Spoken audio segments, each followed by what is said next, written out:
Hi guys! Welcome to my vlog. Ngayon naglalaro na naman tayo ng Mini Cities 2 Part 2. Okay? Ngayon nung last kong video, naglagay ako ng decoration at neighborhood dyan.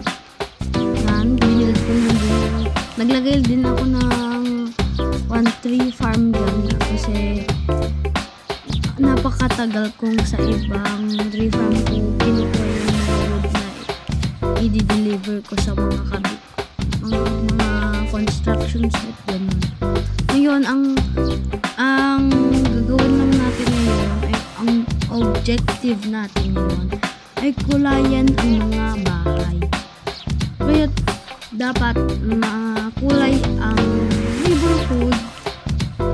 Kasi kung hindi siya makulay, hindi siya gaano active na parang masayang neighborhood ganun. Parang dun sa Baguio yung mga makukulay na bahay.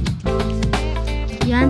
Kasi kung blue, yellow lang yun kasi yung parang walang nakatira, walang masaya-saya yan ng mga neighborhood yun.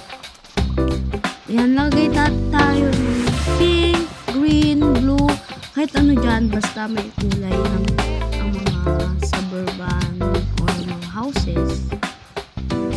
At nung last kong video din ay naglagay ako ng mga street lights.